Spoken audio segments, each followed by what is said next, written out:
하나님 아버지, 이 겨울의 새벽, 여전히 어두운 하늘 아래서 오늘 우리는 주님의 무한한 사랑과 은혜를 느끼며 하루를 시작합니다.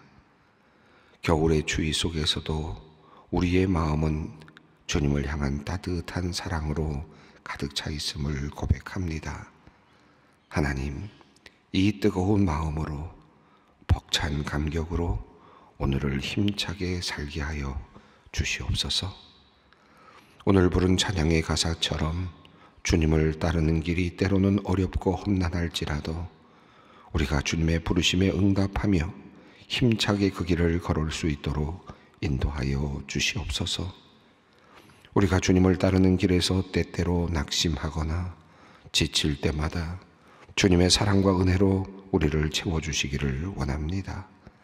늘 주님의 말씀이 우리의 발에 등불이 되어 어두운 길에서도 방향을 잃지 않도록 도와주시옵소서. 오늘도 그렇게 주님께서 나의 길에 빛이 되어 주시옵소서. 하나님, 우리의 가정을 위하여 기도합니다. 남녀의 아름다운 연합으로 시작된 각 가정이 일상의 어려움 속에서도 사랑과 이해로 아름답고 건강하게 유지되게 하여 주시옵소서. 가정마다 하나님의 사랑이 깊이 뿌리 내려서 서로를 돌아보고 존중히 여김으로 행복이 가득하기를 원합니다. 자라나는 아이들도 부모의 사랑을 받으며 희망차게 자라나게 하시고, 특별히 부모의 신앙을 따라 하나님을 신뢰하며 따르는 주님의 자녀로 멋지게 자라나게 하여 주시옵소서. 자녀를 간절히 바라는 가정들을 위하여 기도합니다. 결혼을 하면 아이가 자연스럽게 생기는 줄 알았지만 이제는 그것이 결코 당연한 일이 아닌 간절한 기도의 제목이 된 가정들이 많이 있습니다. 그래서 이제 하나님의 특별하신 은혜를 간구합니다. 생명이 하나님의 손에 있음을 믿음으로 고백하며 날마다 간절하게 기도하는 성도들을 긍휼히 여기시어 생명 잉태의 기쁨을 허락하여 주시옵소서. 아브라함은 믿음으로 100세의 아들을 얻었고 한나는 기도하여 사무엘을 받았사오니 하나님 아버지, 그들에게 허락하셨던 생명의 선물을 눈물로 기도하는 소망의 성도님들에게 꼭 내려주시옵소서. 간절히 바라고 소원한 만큼 믿음을 키워나가며 준비된 부모가 되게 하시고, 하나님의 응답을 기다리는 동안 절망하지 아니하고 하나님 안에서 부부간에 더욱 사랑으로 깊어지고 성숙해지는 은혜를 내려주시옵소서. 하나님, 이 시간 소망교회 예배를 위하여 기도합니다. 우리에게 경건한 예배의 전통을 주신 하나님께 깊은 감사를 드립니다. 이 귀한 예배의 전통을 통해 소망의 성도 모두가 주님과 더욱 깊이 연결되고 주님의 사랑과 은혜를 경험할 수 있음에 감사를 드립니다. 우리의 예배가 하나님의 마음을 더 깊이 이해하고 느낄 수 있는 시간이 되게 하여 주시옵소서. 우리가 예배를 통해 서로를 사랑하고 섬기는 진정한 공동체로 성장하게 하여 주시옵소서. 예배가 단순한 의식이 아니라 우리의 삶과 신앙을 변화시키는 주님과의 깊은 교제의 시간이 또한 되게 하여 주시옵소서. 무엇보다도 성령님의 역사를 경험하고 삶이 변화되는 복된 시간이 되게 하여 주시옵소서. 하나님, 예배를 준비하는 모든 이들에게 성령의 은사를 허락하여 주시옵소서. 예배부의 모든 임원들과 예배위원, 헌금위원들에게 하나님의 사랑과 섬김의 마음을 불어넣어 주시옵소서. 이들의 헌신을 통하여 모든 예배가 든든히 세워져 가고 모든 성도들이 하나님의 임재를 경험케 하여 주시옵소서. 추운 날씨 속에서도 성도들을 향해 주보를 건네며 자리를 안내하는 권사님들에게도 주님의 평강과 사랑을 풍성히 부어 주시옵소서. 권사님들을 통하여 예배당에 나오는 이들이 따뜻한 주님의 환대를 느낄 수 있도록 인도하여 주시옵소서. 1부부터 5부까지의 모든 찬양대와 찬양팀, 반주자와 솔리스트들에게 또한 은혜를 더하여 주시옵소서. 하나님께 찬양을 올려드릴 때에 이들의 목소리와 모든 연주가 하나님의 마음에 기쁨을 드리는 향기로운 제물이 되게 하여 주시옵소서. 교회 밖에서 주차 봉사를 하는 차량 부원들에게 따뜻한 환대의 마음과 건강한 체력을 더하시어 그들의 봉사가 교회에서 오는 모든 성도들에게 안전과 평안함을 전달케 하여 주시옵소서.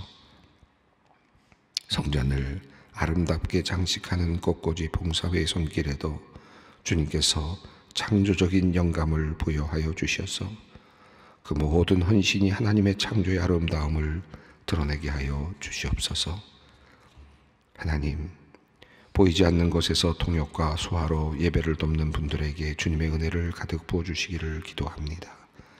이들의 헌신으로 언어와 신체의 장벽으로 힘들어하는 이들에게까지 복음이 전달되고 있사오니 그 거룩한 봉사를 통해 땅끝까지 복음이 전파되게 하여 주시옵소서. 아이소망실의 직원들에게도 주님의 평안과 또 힘을 더하시어 그들의 맡은 일이 충성을 다하고 모든 성도가 주님의 사랑을 경험할 수 있도록 인도하여 주시옵소서. 하나님, 어제 대학부 필리핀 선교팀이 무사히 잘 돌아오게 하심을 감사합니다. 이제 오늘 단기 선교를 위해 인도네시아로 떠나는 대학부원들을 위하여 기도합니다. 그곳에서 복음을 전하며 주님의 사랑을 나누는 동안 모든 언어와 문화의 장벽을 넘어 하나님의 놀라운 역사가 나타나기를 원합니다. 모든 여정을 은혜 가운데 잘 마치고 건강한 모습으로 안전하게 돌아올 수 있도록 주님께서 특별히 보호하여 주시옵소서. 이 모든 청년 시기의 경험이 평생 신앙생활을 위한 깊은 영적 성장과 성찰의 기회가 되게 하여 주시옵소서. 하나님, 이제 말씀 앞으로 나아갑니다. 오늘도 우리의 마음과 생각이 주님 말씀에 깊이 뿌리내리게 하시고 말씀을 통해 우리의 삶이 변화되고 성장케 하여 주시옵소서. 예수님의 이름으로 기도드립니다. 아멘. 오늘 주시는 말씀은 역대하 24장 1절로 14절 말씀입니다. 역대하 24장 1절로 14절 말씀을 함께 우리가 봉독하겠습니다. 요아스가 왕 위에 오를 때의 나이가 7세라 예루살렘에서 40년 동안 다스리니라. 그의 어머니의 이름은 시비하요 브엘스바 사람이더라. 제사장 여호야다가 세상에 사는 모든 날에 요아스가 여호와 보시기에 정직하게 행하였으며 여호야다가 그를 두 아내에게 장가들게 하였더니 자녀를 낳았더라. 그 후에 요아스가 여호와의 전을 보수할 뜻을 두고 제사장들과 레위 사람들을 모으고 그들에게 이르되 너희는 유다 여러 성읍에 가서 모든 이스라엘에게 해마다 너희의 하나님의 전을 수리할 돈을 거두되 그 일을 빨리 하라 하였으나 레위 사람이 빨리 하지 아니한지라. 왕이 대제사장 여호야다를 불러 이르되 내가 어찌하여 레위 사람을 시켜서 여호와의 종 모세와 이스라엘의 회중이 성막을 위하여 정한 세를 유다와 예루살렘에서 거두게 하지 아니하였느냐 하니 이는 그 악한 여인 아달랴의 아들들이 하나님의 전을 파괴하고 또 여호와의 전의 모든 성물들을 바알들을 위하여 사용하였음이었더라. 이에 왕이 말하여 한 궤를 만들어 여호와의 전문 밖에 두게 하고 유다와 예루살렘을 공포하여 하나님의 종 모세가 광야에서 이스라엘에게 정한 세를 여호와께 드리라 하였더니 모든 방백들과 백성들이 기뻐하여 마치기까지 돈을 가져다가 궤에 던지니라. 레위 사람들이 언제든지 궤를 메고 왕의 관리에게 가지고 가서 돈이 많은 것을 보이면 왕의 서기관과 대제사장에게 속한 관원이 와서 그 궤를 쏟고 다시 그곳에 가져다 두었더라. 때때로 이렇게 하여 돈을 많이 거두매 왕이 여호야다가 그 돈을 여호와의 전 감독자에게 주어 석수와 목수를 고용하여 여호와의 전을 보수하며 또 철공과 놋쇠공을 고용하여 여호와의 전을 수리하게 하였더니 기술자들이 맡아서 수리하는 공사가 점점 진척되므로 하나님의 전을 이전 모양대로 견고하게 하니라. 공사를 마친 후에 그 남은 돈을 왕과 여호야다 앞으로 가져왔으므로 그것으로 여호와의 전에 쓸 그릇을 만들었으니 곧 성교 제사 드리는 그릇이며 숟가락과 금, 은 그릇들이라. 여호와야다가 세상에 사는 모든 날에 여호와의 전에 항상 번제를 드렸더라. 우리가 지금 역대하를 읽고 있습니다. 우리 역대기, 역대상과 역대하의 중심의 흐름 속에 성전이라고 하는 것이 있다는 사실을 우리가 알게 되는데요. 특별히 하나님께 드리는 예배를 중심으로 이야기가 흘러가고 있다라는 것을 우리가 깨닫게 됩니다. 오늘 본문도 이제 다시 이제 망가졌던, 회파되었던 성전이 다시 복원되고 다시 새롭게 되는 그런 내용을 전하고 있습니다. 특별히 어린 나이에 왕이 되었던 요아스, 그의 통치를 통해서 이제 또 회복이 되어가는 그런 과정을 오늘 본문이 말씀하고 있습니다.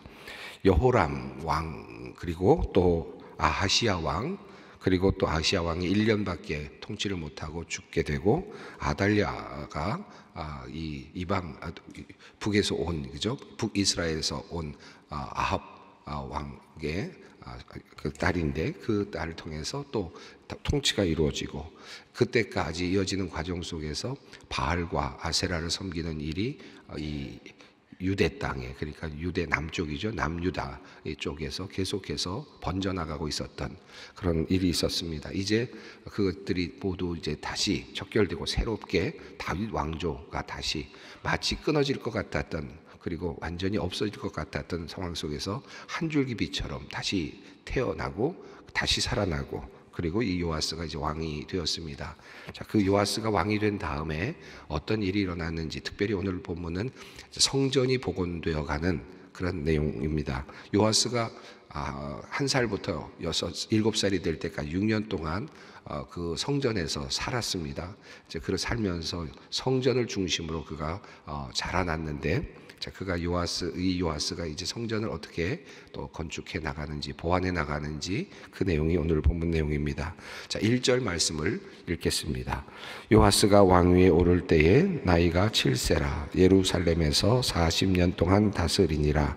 그의 어머니의 이름은 시비아요 부엘사바 사람이더라. 몇 가지 요아스와 관련된 정보를 전해주고 있는데, 그가 왕위에 오를 때에 7살이었다라는 사실을 알려주고 있고요. 또 예루살렘에서 40년 동안 다스렸다, 이렇게 되어 있습니다.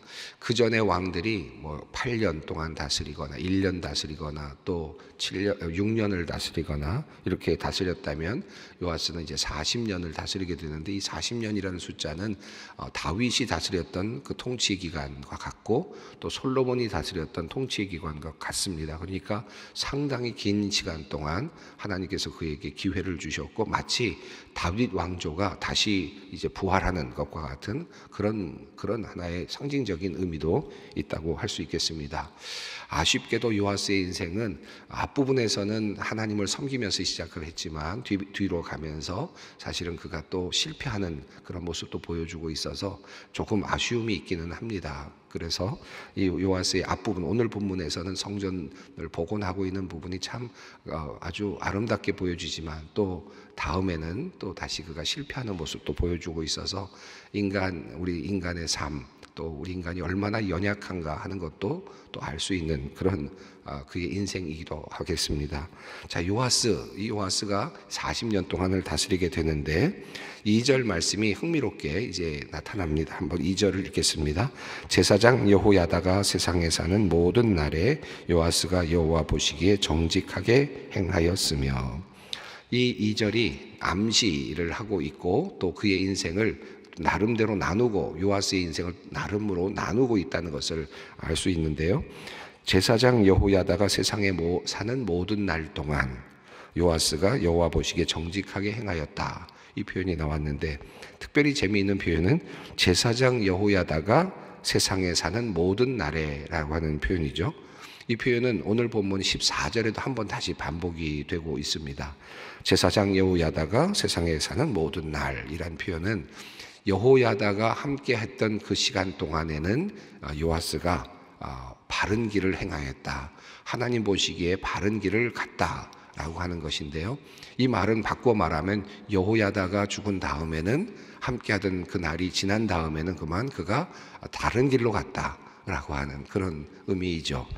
그래서 참 안타깝습니다. 좋은 신앙의 동료, 신앙의 선생님이 될 수도 있겠는데 개인적으로 보면 요아스는 이제 고모부가 되겠습니다. 여호야다가 고모부가 될 텐데 그와 같은 또 신앙의 그 지도자를 따라서 그가 왕이 되면서 그 왕은 이제 신앙의 길을 가는데 그만 신앙의 멘토가 사라지고 나서부터는 그만 이제 다시 어려움을 겪게 되는 내용이 나오는데 그 내용이 2절에 먼저 암시적으로 나타났습니다. 제사장 여호야다가 세상에 사는 모든 날에 요아스가 여호와 보시기에 정직하게 행하였다. 자, 여기까지는 참 좋습니다. 오늘 본문은 정직하게 행하고 하나님을 향한 열정을 가지고 살아가는 모습만을 그려주고 있어서 오늘 본문 속에서는 그의 실패가 나타나지는 않습니다. 지금 이 오늘 본문의 내용은 여호야다와 함께 하고 있는 시간이기도 합니다. 자, 3절 말씀 읽습니다. 여호야다가 그를 두 아내에게 장가들게 하였더니 자녀를 낳았더라. 아들과 딸들을 낳았다. 이렇게 되어 있습니다. 많은 자녀들을 낳은 것으로 볼 수 있겠고 두 아내가 있습니다.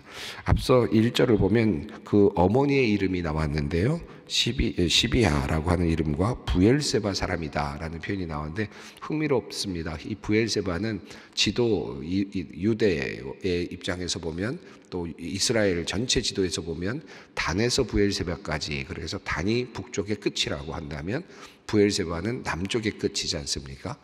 부엘세바 사람이다 라고 하는 표현은 완전히 다른 그 하나의 근원을 보여주는 듯한 느낌이 들죠. 북에서부터 내려왔던 그 아달랴, 그러니까 북이스라엘의 공주였던 사람이 이제 그 여호람과 결혼을 하면서 이제 남유다 지역을 황폐하게 만들었다면 남쪽에서부터 올라오고 있는 부엘세바로부터 올라왔다라는 이 표현은 어떻게 보면 아주 대조적인 그런 모습을 보여주고 있습니다. 자, 그런데 이런 상황 속에서 이제 그가 새로운 결심을 하게 되는데 이제 요아스가 열왕기서를 보면 23살이 되었을 때로 이렇게 그 시기를 알려주고 있는데 역대기는 그 시기에 대해서는 그다지 중요하게 다루지는 않습니다.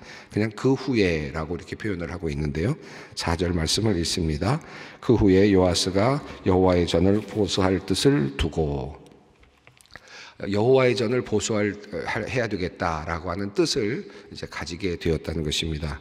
그런데 그 이유가 나오는데 그 이유가 바로 나오지는 않고요. 7절에 이어집니다. 그 이유를 먼저 한번 살펴보겠습니다. 7절을 읽겠습니다. 이는 그 악한 여인이 아달랴의 아들들이 하나님의 전을 파괴하고 또 여호와의 전의 모든 성물들을 바알들을 위하여 사용하였음이었더라. 자, 여호와의 전을 보수해야 되겠다라고 하는 생각을 한 이유는 여호와의 전이 황폐하게 되었다라는 것입니다. 여호와의 전이 파괴되었다. 아달랴의 아들들에 의해서 또 더 나아가서 모든 그 안에 있던 성물들이 바알을 섬기는 기구로 그렇게 빼앗겨진 거죠. 그래서 사라지게 됐습니다. 그래서 성전은 모양만 남아 있고 그 안에서 제사는 제대로 드릴 수 없게 된 그런 상태이겠습니다. 또 제사를 드릴 만한 기구들도 다 사라진 상태라고 할 수 있겠습니다. 모양만 남아 있었지 실제로의 성전은 기능을 하고 있지 못했다라고 할 수 있겠습니다. 과거에 요아스가 6년 동안 성전에 숨어 있을 수 있었던 이유도 어쩌면 그 이유였을지도 모르겠습니다. 그저 성전이라고 하는 건물은 있었지만 그곳에서 예배가 제대로 드려지지 않았을 것이고, 그러다 보니까 사람들도 뜸했을 것이고, 그래서 어쩌면 또 6년 동안 그곳에서 잘 견뎌낼 수 있었을 것 같은데, 이제 문제는 이제 성전은 완전히 황폐화되어 있었던 것이죠. 이제 요아스는 이 성전을 다시 재건하기로 그렇게 마음을 먹습니다. 자, 그래서 첫 번째로 열왕기서에서는 이제 이거 조금 다르게 나오지만 그러나 두 번에 걸쳐서 시도를 하는 내용은 거의 같습니다. 5절 말씀을 읽겠습니다. 제사장들과 레위 사람들을 모으고 그들에게 이르되 너희는 유다 여러 성읍에 가서 모든 이스라엘에게 해마다 너희의 하나님의 전을 수리할 돈을 거두되 그 일을 빨리 하라 하였으나 레위 사람이 빨리 하지 아니한지라. 그 열왕기서에는 성전에 출입하는 사람들에게 이렇게 그 궤를 놓고 거두라라고 하는 것이 앞부분에 나오는데요. 여기서는 다니면서, 역대기에서는 다니면서 성전세를 거두도록 하는 그런 내용이 나옵니다. 이 여기서 성전세, 이제 성전에 드리는 세금이 처음으로 이제 왕조에 의해서 시작이 되는, 유다 왕조에서 시작이 되는 그런 모습이라고 할 수 있겠는데, 그래서 그런 의미에서 보면 굉장히 역사적인 의미가 있기는 합니다. 자, 요아스 왕 때에 성전을 보수하기 위해서 성전세를 이제 거두려고 하는 겁니다. 매 해마다 하나님의 전을 위해서 세금을 바치듯이 성전을 보수할 그런 기금을 마련하기 위해서 그렇게 하도록 했는데, 레위 사람들이 그렇게 하지 않았다라는 내용을 전합니다. 자, 그래서 책망하는 내용이 6절에 나오는데요. 왕이 대제사장 여호야다를 불러서 이르되 내가 어찌하여 레위 사람들을 시켜서 여호와의 종 모세와 이스라엘 회중이 성막을 위하여 정한 세를 유다와 예루살렘에서 거두게 하지 아니하였느냐 하니. 자, 제사장이었던 여호야다, 자신의 고모부이기도 하고 자기를 또 키워주기도 했고 자기를 왕으로 세운 분이긴 하지만, 그러나 지금 왕은 책망을 합니다. 지금 레위인들을 시켜서 이렇게 했지만 이것이 왜 이루어지지 않느냐, 아주 급한 마음과 성전 복원에 대한 그런 열망이 있음을 보여주고 있습니다. 자, 그래서 나름 이제 다시 새로운 그 방법을 간구하는데요. 8절 말씀입니다. 이에 왕이 말하여 한 궤를 만들어 여호와의 전 문 밖에 두게 하고, 9절입니다. 유다와 예루살렘에 공포하여 하나님의 종 모세가 광야에서 이스라엘에게 정한 세를 여호와께 드리라 하였더니. 자, 이제는 한 궤를 만들어서 여호와의 전 문 밖에 두게 하고, 그리고 모든 예루살렘 사람들에게 공포해서 모세가 광야에서 이스라엘에게 정한 세를 여호와께 드리라 하였던 것과 같이, 그렇게 성전에 올 때마다 성전의 그 세금을 내도록, 성전세를 내도록, 그 성전을 회복할 수 있는 그런 기금을 내도록 그렇게 종용을 하였습니다. 자, 그러자 그 일이 아주 잘 순조롭게 이루어진 것을 10절이 말씀하고 있는데요. 읽습니다. 모든 방백들과 백성들이 기뻐하여 마치기까지 돈을 가져다가 궤에 던지니라. 성전을 출입하는 사람들이 이제 자발적으로 궤에 이제 헌금을 하기 시작을 했습니다. 자, 그런데 그 헌금을 관리하는 방법이 11절에 나오는데 과거와 좀 다른 것이 보입니다. 11절 있습니다. 레위 사람들이 언제든지 궤를 메고 왕의 관리에게 가지고 가서 돈이 많은 것을 보이면 왕의 서기관과 대제사장에 속한 관원이 와서 그 궤를 쏟고 다시 그곳에 가져다 두었더라. 때때로 이렇게 하여 돈을 많이 거두매.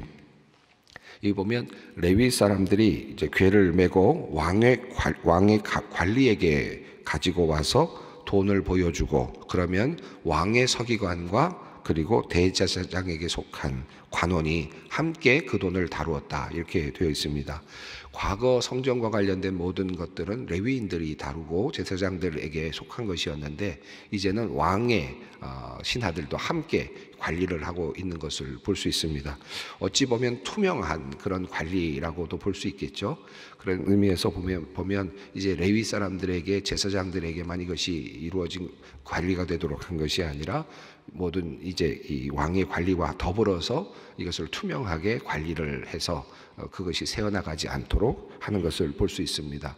어떤 면에서 본다면 제사장에게만 속해 있었던, 레위인들에게만 속해 있었던 성전 관리의 기금이 이제는 왕과 관련돼서도 함께 관리하게 되는 것으로 그렇게 변화됐다라고도 볼 수 있겠는데, 좋게 보면 투명한 그런 관리가 이루어졌다, 이렇게 볼 수 있겠습니다. 자, 이렇게 해서 많은 돈들이 모이게 되었습니다. 12절 말씀 읽습니다. 왕과 여호야다가 그 돈을 여호와의 전 감독자에게 주어 석수와 목수를 고용하여 여호와의 전을 보수하며 또 철공과 놋쇠공을 고용하여 여호와의 전을 수리하게 하였더니. 13절 읽습니다. 기술자들이 맡아서 수리하는 공사가 점점 진척되므로 하나님의 전을 이전 모양대로 견고하게 하니라. 자, 왕과 여호야다, 왕권과 그리고 제사장이죠. 이 왕과 제사장 또는 레위인이 이제 함께 이 성전을 보수하는 일을 함께 했다라고 하는 사실입니다. 그리고 이것을 통해서 이제 성전이 과거의 모양대로 복원이 되었습니다. 그리고 나서도 아마도 그 성전에 그 드려진 헌금이 많이 있었던 것 같습니다.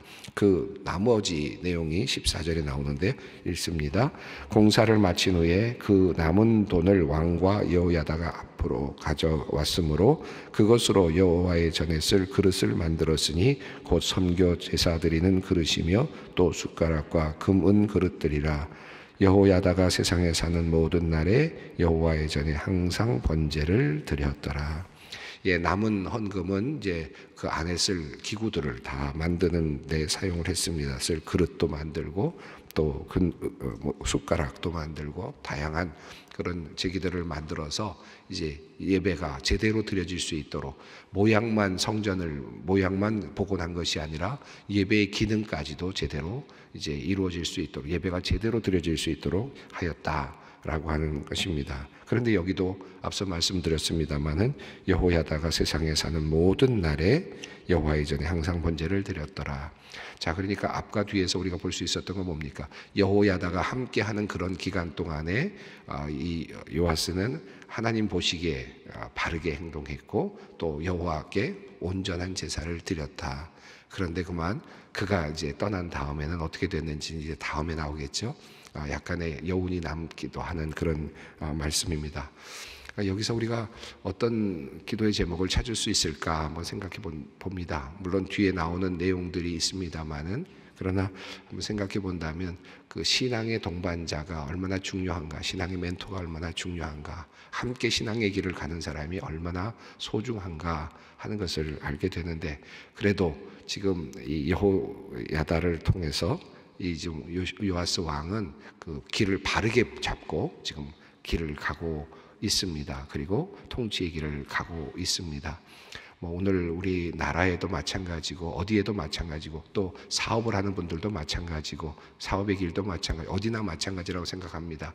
특별히 우리나라도 마찬가지인데 우리나라에 많은 그런 그리스도인들, 기독교인들이 또 여러 곳에서 일을 하고 있는데 왕을 섬기는, 대통령을 섬기거나 또는 중요한 정책을 결정하는 분 옆에 함께 있는 그런 분들도 꽤 많이 있을 겁니다.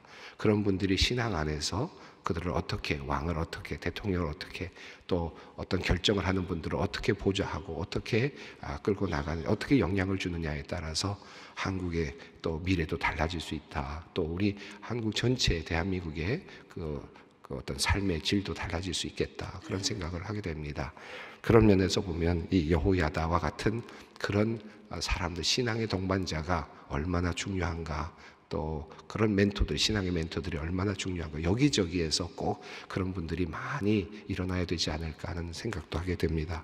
오늘 이 말씀 읽으시면서 이 나라를 위한 기도도 함께 하시고 또 나의 개인적인 신앙의 또 동반자를 위해서도 함께 기도하고 우리들의 삶의 성전도 복원하고 그리고 또 예배도 복원되는 일이 내 삶 속에서 일어나고 우리 가정에서 일어나기를 바라는 마음으로 함께 기도했으면 좋겠습니다. 함께 기도의 자리로 나아갑니다. 하늘에 계신 우리 아버지, 아버지의 이름을 거룩하게 하시며 아버지의 나라가 오게 하시며 아버지의 뜻이 하늘에서와 같이 땅에서도 이루어지게 하소서. 오늘 우리에게 일용할 양식을 주시고 우리가 우리에게 잘못한 사람을 용서하여 준 것 같이 우리 죄를 용서하여 주시고 우리를 시험에 빠지지 않게 하시고 악에서 구하소서. 나라와 권능과 영광이 영원히 아버지의 것입니다. 아멘.